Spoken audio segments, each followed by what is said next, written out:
Ramona, Woody, Tim, Jackie. Jackie, such fantastic work on your series on mental health in the NBA. That was awesome. You get extra points to start. All right, today, Jerry Jones has all the answers. Nick Saban decides he won't have one. And the Celtics now have no question marks heading into camp. Let's go round the horn. Let's go round the horn. Ramona, you are glowing. You are glowing. It's Around the Horn, the show of competitive banter. There's a baby coming.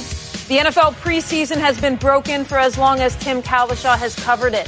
Too much meaningless football, but fear not, youngsters. Cowboys owner Jerry Jones has warmed up his solution and served it again to the public, hoping this time it sticks. Jones's plan, NFL should switch from 4 preseason games and 16 regular season games to 2 preseason and 18 regular season. The upside? An extra $1 billion. What's up, everyone? I'm Kate Fagan, sitting in for Tony Reale. Tim, nice score getting Jerry, though. Bonus points there. What kind of chance do you give this plan? Not great initially, and I know the first reaction of players is, oh, Jerry Jones is just the guy we want to have fixing all our problems and making us play more games. So that's going to be an issue in 2 years when this becomes a collective bargaining thing. But if you think about it, I think there is a lot of merit for the rank and file players. Now, the superstars don't need the extra money, and they're the ones who will probably be outspoken against it. But if you think about all the things we hear about the lifespan of NFL players, I'm talking about the playing lifespan is 4 years, having a contract. If they're getting that extra money, I think most of them would say, let's go for it. You play 20 games regardless. Right now it's 16-4, 18-2. The starters are going to play more, but right now the second and third stringers in these preseason games, they're the sacrificial lambs. They're just thrown out there for these money-making preseason games that nobody wants to watch. Jackie. Okay, but why do we have to play 20 games regardless? If we're going to talk about reform and change, how about let's do this? Let's take 2 preseason games and keep it at 16 regular season games. That's what I would like to see happen. And I think it's very nice of Jerry Jones to point out all the great money that the NFL players will get if you add 2 more regular season games. The one little detail he's leaving out is how much more money the owners will also get if they do that. But here's one thing I do agree about with Jerry, and that is if you reduce preseason games, you will reduce the risk of concussion. I do believe that because you got a lot of guys out there that are hurling their bodies. They're desperate to make a roster spot. So I do agree with them on that point. Where do you come in on this, Ramona? No, look, I mean, I believe Jerry Jones can sell anything. He sold Los Angeles on the NFL. That's the reason we have 2 teams here now. And he's speaking the right language right now, saying they're going to make $1 billion. Hey, guess what? That might be $500,000 or $700,000 for each player. If I'm a player and in the preseason I make the same as everybody else, but in the regular season when the games count I can make an extra $500,000, yeah, I think I'll go for that. So I think the players are going to be for this. The other owners, though, may not. Woody. He's going down the right track, but it's in the wrong county. Here's the problem, is if you want to add more games, put them in the playoffs, not in the exhibition season or the regular season. Why don't you add another layer, another week? You can get the same kind of money that you would get for the 18 games. They tried this in 2011. Thanks for bringing it up again, Jerry. And it didn't work then because the players were fearful of injuries. And that was before all the information that's come out about CTEs since 2011. It makes no sense. The players will have more opportunities to get hurt. They're not playing that much during the exhibition season. Dump those 2 games. If you want to add another game, have the rookies and free agents play against each other and charge $5 to get into the stadium. Will you put us in the right county, Tim, please? I will try that, although I think Woody's onto something with the playoff idea, but I think what the owners will eventually do is they'll try to do both. They'll try to make an 18-game schedule and add 2 to 4 playoff teams and then see if they can get one of those through. Jackie. Yeah, the one thing that has to change, though, Kate, is they are charging full price for exhibition games where nobody of any import is playing, and that has got to change. That is the biggest ripoff in sports. Ramona. I just love all of you people taking money out of the owners' pockets. That is so never going to happen. But nice of you. People. You people, I know. Where's that coming from? I don't know. That's a shot. Ramona's taking a shot. People. All right. Woody, Jackie, Tim. Moving on. Yeah. No Jared Goff, no Todd Gurley, no Brendan Cooks, and no Andrew Whitworth or John Sullivan. Not one preseason snap for any of these guys. A decision Los Angeles Rams head coach Sean McVay said is, quote, an imperfect deal. But this is the decision we felt like we had to make. Ramona, How do you feel about McVay not giving any reps to his starters this preseason? Well, if you look closely, stare at him really, really closely, I can see a little resemblance to Greg Popovich. Do you see it? I mean, it's Sean McVay, a little younger, okay, but energy-wise, okay. Now. Do you see?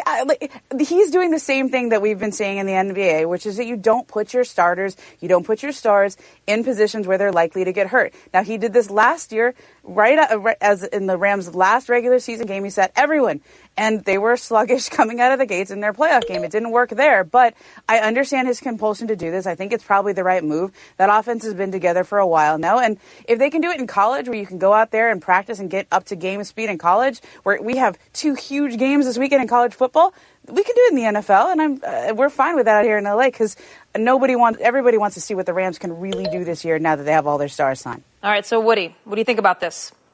Yes, nobody seems to be interested in that other LA NFL team. No, you're not talking about the Chargers. They might be better. But I think there's a bit of risk involved. The bigger risk is, though, that getting guys hurt in the exhibition season. So I think it makes sense.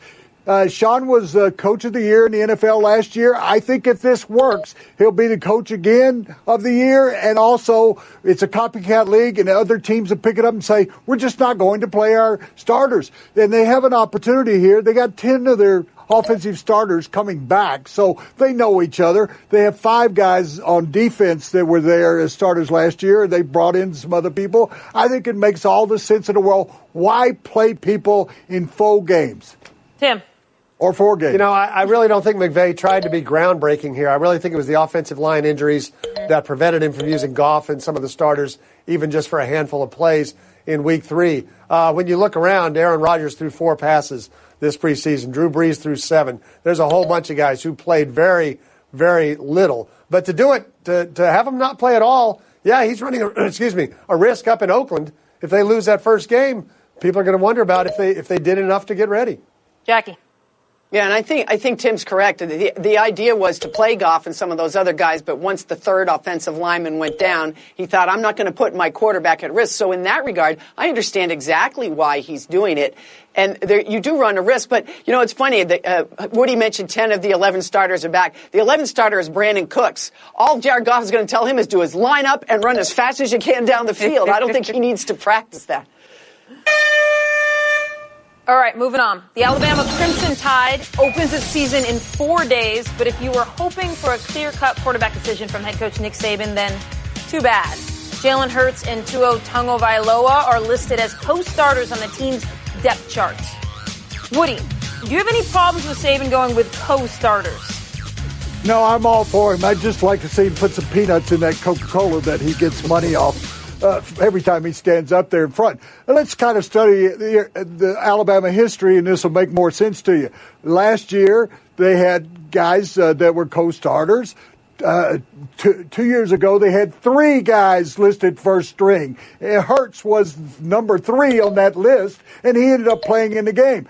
Let's go back one more year. When Coker was there, they had 5 guys that were listed first string. He does this for a couple of reasons. He doesn't want to reveal anything until the game starts, where Louisville will have to decide who's going to go. We have to prepare for one that throws the ball better. They both throw about 68% from the pocket, but we know that one runs better than the other. I just think it's a situation where this is coach speak. This is a coachmanship. He is trying to say, I'm not going to tell you until I have to. Tim, coachmanship, is that something you can get behind?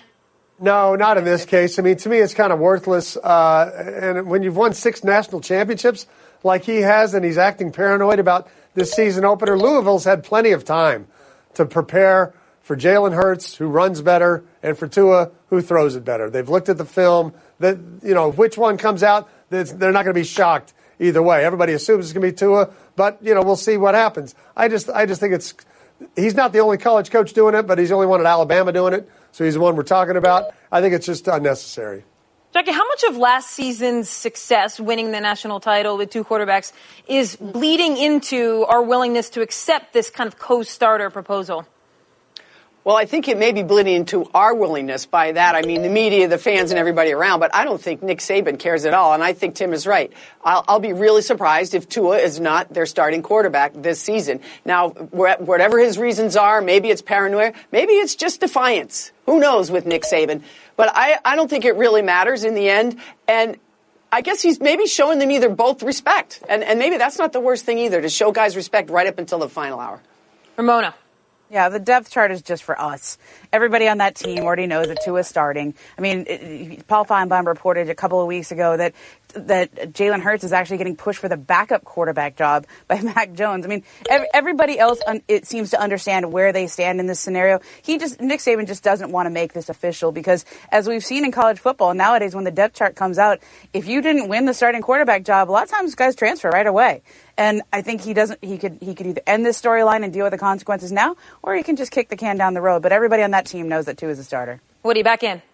Ramona, why not play both of them in games? If you got one guy that's superior in running and the other is better passer, just play them both. It wouldn't be the most unusual thing that's ever happened. How about Ohio State not long ago playing 3 different quarterbacks during the course of a season? I remember back in the old days of the 1960s that you guys don't remember, Ole Miss would play one quarterback on running plays, another quarterback on third down. So this is nothing novel if you play both the guys. Jackie, after the horn. Yeah, so why not play both guys? He did. That's how he won the national championship last year. Are we surprised by this? Come on now. Well, it's one game. I love it. Woody, thank you for the history lesson as well. We've got Tim in the lead, though. Jackie very close behind. Coming up, the Celtics fully restocked, and the Yanks believe they will be. Buy or sell is next.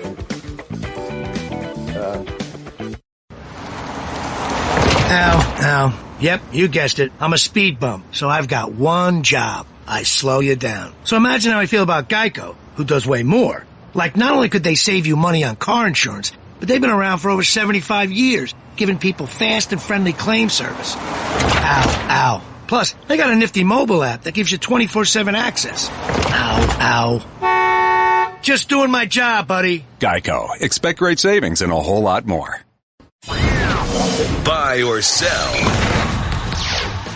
Uncle Drew and, does Gordon Hayward have a nickname? Gordon Hayward are back at full speed, according to the Boston Celtics president of basketball ops, Danny Ainge. Said Ainge, quote, I don't want to hype it up too much, but I'm saying that if our training camp were starting today, that they would be here today, going full speed. Celtics open camp on September 26th. Jackie, buy or sell this level of hype out of Ainge? I'm buying it, and I think some of the reasons he's doing this, Kate, is, remember now, Kyrie Irving, after his knee surgery, had to have another one because there was a little bit of an infection with the hardware there, and people start saying, oh, he's never going to be the same, and I think this is Ainge's way of saying, no, he's fine, everybody's good, and think about their starting 5. You take those two, the 2 young guys, Tatum and Jaylen Brown, and put Al Horford in the middle. That's why so many people are thinking they're favorites in the East. Ramona.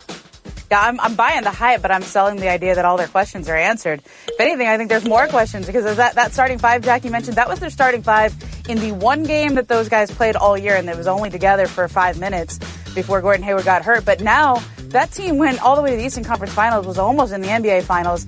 And are you going to sit Marcus Smart? Are you going to sit Terry Rozier? I mean, these are good problems for them to have, but I don't think we've answered any questions. Woody. Ramona, it was very good. I was very impressed by that 5 minutes, though, before it all fell apart. But Jackie, that's breaking news. Oh, they're favorites in the East, but why would that be? LeBron left? Hello. I don't know about that. But in regard to him contradicting himself, I don't want to give this a lot of hype, and then he gives it a lot of hype. I think I would have been more conservative at that point and said, let's see how this develops. We want this to really work, and we're not going to overdo it right away. Tim. I think it's understandable, especially on the Hayward front. Celtics fans want to see him. They want to hear good things about him. The idea that Boston and Philadelphia are battling it out at the top of the East, it reminds us of our childhood. At least it reminds some of us of our childhood. Some childhoods. Just kind of heard about that, but it's pretty cool. People are anxious to see it go. All right, calling players stupid will not be accepted by Cleveland Browns head coach and Hard Knocks star Hugh Jackson. Browns defensive coordinator Greg Williams told reporters that the injury to rookie Denzel Ward was the first-round pick's fault, caused by the, quote, stupid way he tackles. Jackson's response, Greg does not get to do just what he wants to do. We will work through all of that. We do not need to do all of that stuff in the media, Jackson said. Ramona, who you buying, who you selling here? Well, first of all, can I recreate this Jackie thing? I think this was like the mute button with Woody there. Yep. I like that. That was doing that. I mean, that's basically what Hugh Jackson is doing. Look, don't air this all out in the media. That's all he's saying. But if you've been watching Hard Knocks like I have, Hugh Jackson has been one of the least entertaining head coaches in Hard Knocks history. And that's because he wants to keep everything in-house, everything quiet. Meanwhile, the offensive court, Todd Haley, Greg Williams, these guys have been head coaches. They know how to entertain the crowd a little bit. They were just playing to the media, and Hugh Jackson says, nah. Woody, who you buying? Who you selling? Well, I'm selling the fact that Hugh Jackson said, I'm not going to want this to be in the media while he's talking to the media. But I'm selling the coach there, the head coach, because he's the one who brought two controversial coordinators together in Cleveland. What did he expect with the history that Greg Williams has had, the places he's been, and Todd Bowles and his interactions with players? This is exactly what you deserve. He's going to be Hugh Jackson pretty soon. Tim. Woody, it's not just that Hugh Jackson was talking to the media. It's that his camera in his office gets about half the airtime on Hard Knocks. Let's not put this out on the media. Let's save it for HBO. Let's put it there. That's essentially what he's saying. And, Greg Williams is a little bit out of control. We learned that if we didn't know it already on the show. So I give Hugh props for that. It's not TV, it's HBO, Jackie. Is that right? Yeah, there you go. Right. And you know what? I'm selling the whole idea of them being on Hard Knocks. If you don't want all this attention, then why are you letting TV cameras into your office? And why are you hiring Greg Williams and Todd Haley, who are huge, gigantic personalities? You know what the sad thing about Cleveland is? They've had a pretty decent preseason. We should be talking about Baker Mayfield. Instead, we're talking about their coaching staff. That's insane. Yep. They actually do have some upside on the football field, but all we are talking about is the drama in Cleveland.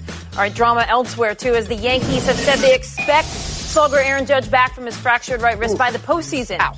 And yet the latest news out of the Bronx is that Judge hasn't even swung a bat yet. The All-Star did participate in fielding and base running drills. But, Woody, how concerned should the Yanks be at this point? They should be very concerned. Look over your shoulder and go to the West Coast. There's a team called the A's that could catch you for that first wild card spot, and you'd have to go out there and play that one play-in game. In regard to Judge, though, even he said 5 or 6 days ago, I thought it was going to be 4 to 6 weeks. I think it's going to be more like 7 weeks. They need to get him back before the season's over so he can actually get into postseason kind of shape. Tim. Yeah, I think it's troubling, and that we've seen Aaron Judge, especially like after the All-Star game last year, we've seen him go into some prolonged slumps. They can't predict exactly what he'll be like, the first 2 weeks coming out of this after he's sat for more than a month. They need him to have 50 at-bats before they get to the playoffs. Jackie. Yeah, you want him in there for that last week of September at the very, very latest to get some swings in. But the one thing that you keep hearing about Judge is he's in the weight room, he's keeping his upper body strength, he's doing the best he can to keep the rest of his body in shape. Ramona.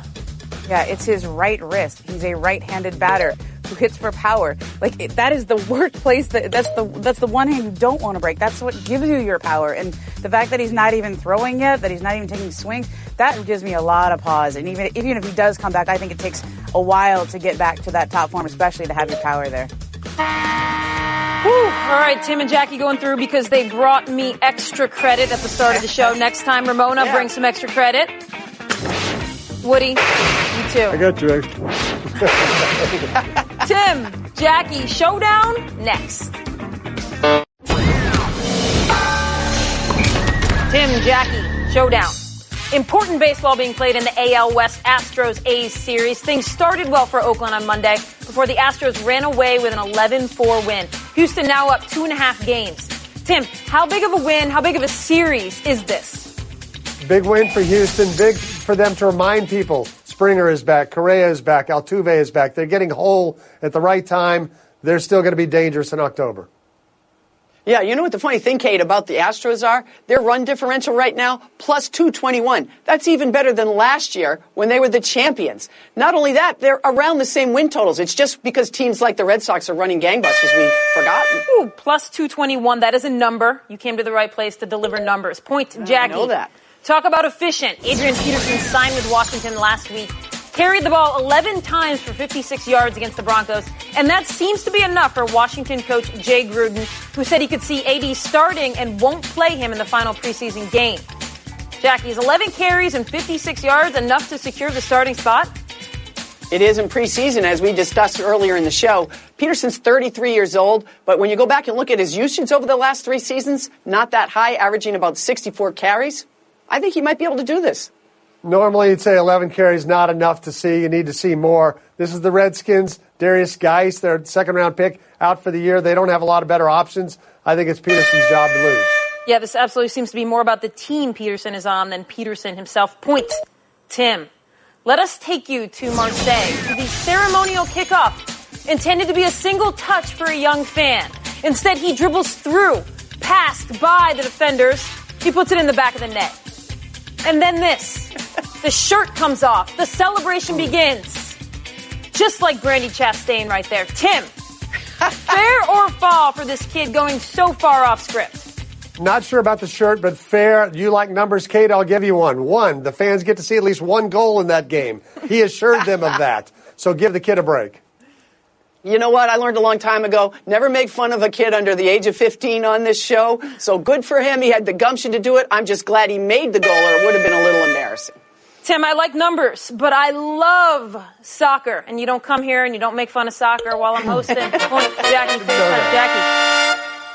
Thanks, Kate. As we discussed, we did a 5-part series here at ESPN last week on mental health. And we hopefully destigmatized the idea that it's okay to talk about needing help. I think the next frontier is being it okay to say, you know what else? I need medication to help me with my mental health issues. I had a lot of players, both on and off the record, that said to me, okay, I'm on medication, but don't put that part in. That's the next frontier, because you know what? There's nothing wrong with taking medication, just like if you had a hurt knee or a shoulder and you took medication for that. Yeah, amazing work on that series, Jackie. That was awesome. Thanks, Kate. All right, that'll do it for us here on a 23.5-hour break. Oh.